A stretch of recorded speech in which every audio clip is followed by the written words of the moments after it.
Assalamualaikum. Dari agak lama saya ngikutin ya sharing-sharingnya Dr. Ken Berry.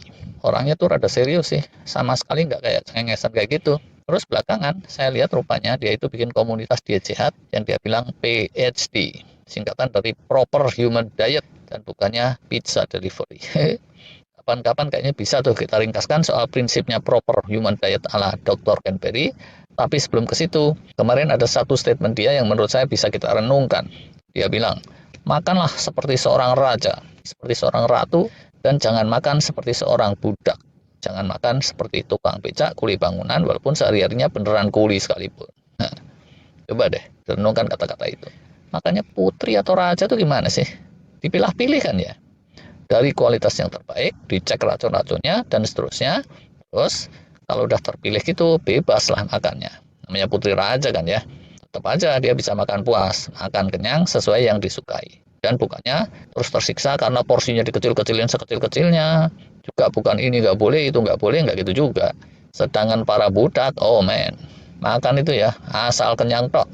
Kalau bisa dari bahan yang paling massal, paling murahan sedunia. Ujungnya karbo dan junk food. Jadi prinsipnya itu ya, kalau untuk kita mesti fokus pada kualitas, jangan fokus pada kuantitas. Terus prinsip lain dari seorang putri, nggak pakai mumpung-mumpung. Wah, mumpung sambelnya maknyus nih, jebret.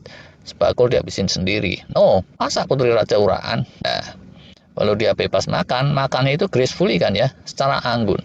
Walaupun kesukaannya es krim gitu, dia nggak norak kayak orang serakah. Tapi ya secukupnya aja. Toh besok-besok kalau pengen lagi, bisa minta lagi. Bener kan ya? Masyarakat Indonesia di tahun 2024 ini udah jauh maju dibanding para orang tua dulu.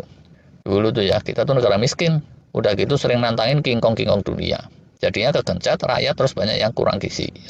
Dulu orang makan sego jagung, nasi sisa-sisa aja, udah jadi intip, nempel mengeras di wadah nasi, itu masih didaur ulang supaya jadi kerupuk karak. Bukannya karena mau sok inovatif bikin kreasi baru atau apa, tapi ya pangan itu emang sulit banget pada waktu itu. Tulang-tulangan aja, itu nggak dikasihin sama si meong dan si dogi, tapi direbus bolak-balik sampai memet, sampai kaldu-kaldunya tuntas semua. Nah, makan harus habis, gitu kan ya. Sampai sekarang sering kita dengar tuh orang ngomong gitu. Padahal ya, yang seperti itu nggak ada dasar ilmiahnya. Itu tuh dimulainya di zaman paceklik, atau zaman Jepang, atau zaman Diponegoro kayak gitu. Dan itu semboyannya orang susah. Buat orang susah sih masuk akal. Tapi dalam zaman yang lebih makmur, zaman kesehatan, yang benar itu nasihat Nabi dan para pakar. Berhentilah makan sebelum kenyang, artinya nggak harus habis. Ada sih yang tetap ngotot, kalau nggak habis itu kan mubazir, dan kemubasiran itu jelek lah, tapi kan nggak mesti gitu juga. Amat bisa loh, makan nggak usah dihabisin, tapi sambil nggak mubazir juga. Mesti inovatif kan ya. Sisa makanan itu kan bisa didaur ulang. Entah jadi pupuk, jadi makanan ayam, ikan, makanan kucing, atau apa gitu. Atau ya dari awalnya itu makan terencana lah dengan cermat, sehingga ada pun sisanya yang mubazir, itu mubazirnya dikit aja minimal. Lagian ya, kalau yang dimakan itu junk food, yang nyata-nyata racun, masa sih mesti dihabisin juga? Bunuh diri dong kalau gitu namanya. Nah, kalau mau sehat, move on lah dari prinsip zaman Jepang itu. Karena sekarang udah 2024. Masa sih masih pakai prinsip zaman Jepang? Apalah kata dunia. Kalau belum makan nasi, itu belum makan. Nah, ada juga pameo atau mitos yang kayak gitu, yang sebetulnya itu juga berlakunya untuk orang susah, ke bawah terus sampai sekarang. Dan ini menggiring kepada diabetes dan segenap penyakit degeneratif. Kalau makanan yang ada tuh ya cocomeo, gaplek, balung ketek, barang-barang nggak jelas, karena saking miskinnya, ya emang sih, kalau belum makan nasi, ujung-ujungnya itu bisa kurang gizi, kurang vitamin, kurang segala macam. Beri-beri, scurvy, gondok, stunting, atau ya yang gitu-gitu deh, penyakit orang susah. Bukan maksudnya meremehkan rakyat kecil ya ini. Bagi yang kesulitan ekonomi ya udahlah, banyak-banyak makan nasi itu nggak apa-apa. Dan juga kalau ekonominya kredit, itu pasti nasinya juga nggak bakalan segimana-segimana kan ya. Jadi nggak bakal jadi penyakit. Udah gitu fasilitas yang mereka punya juga kan pas-pasan. Jadi selain asupan gula karbo nggak akan berlebih, kesempatan layah-layah, mager seharian itu pun relatif terbatas. Tapi kalau kondisi udah makmur, berkelapangan leluasa, mestinya yaitu tadi, makanlah seperti seorang putri raja atau ratu atau pangeran. Terus ciri lain ya, makannya putri raja, itu kaya akan protein dan lemak berkualitas. Kalau kita lihat sejarah beneran loh, yang jelek-jelek itu dikasihin sama para budak dayang-dayang pengawal tukang keprok kayak gitu. Terus yang kualitas terbaik itu dimakanlah oleh sang raja dan keluarganya, ya kan. Nah, ini daging-daging kualitas terbaik, kasihin aja sama para budak. Untuk raja makannya keripik aja sama nasi sisa-sisa atau dedaunan. Nah, nggak ada tuh cerita kayak gitu.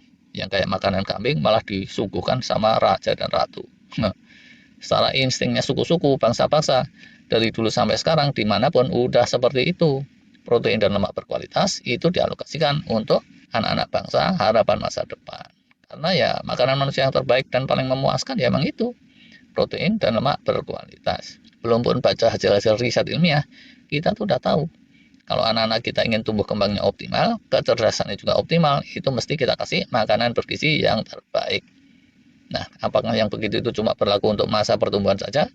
Udah gitu begitu umur 40-an ke atas mesti fasting aja terus, puasa, mutih, dan tidak lagi penting untuk diasup lemak dan protein berkualitas. Nah, kayaknya nggak gitu juga kan ya. Kalau lihat fakta-faktanya di Jepang sana tuh ya, yang banyak manulanya, yang bisa sehat bugar sampai 90-an tahun atau lebih, atau di tempat-tempat blue zone, zona biru, yang banyak manula sehat sampai tua sekali, masih aja loh. Mereka itu banyak makan ikan berkualitas, makan telur juga, daging yang bagus, yang bukan cuma gizinya terbaik, tapi secara rasa juga manis. Plus diasup mikronutrien yang variatif. Minumnya juga bukan minuman boba, yang gula karbonya itu alakazam. Tapi ya minuman sehat juga. Green tea lah, apalah gitu. Jadi kalau saya pikir-pikir, nasihatnya Dr. Ken Perry itu benar sih. Makanlah seperti seorang putri raja dan jangan makan seperti tukang becak atau kuli bangunan atau tukang kepro. Ini nanti kalau yang berprofesi itu jangan-jangan tersinggung nih ya. Maaf ya, ini bukan maksudnya merendahkan profesi tertentu. Mungkin lebih tepatnya ya kalau dibilang janganlah makan seperti menunya seorang budak, janganlah makan seperti gaya makannya seorang budak. Itulah ya. Terima kasih.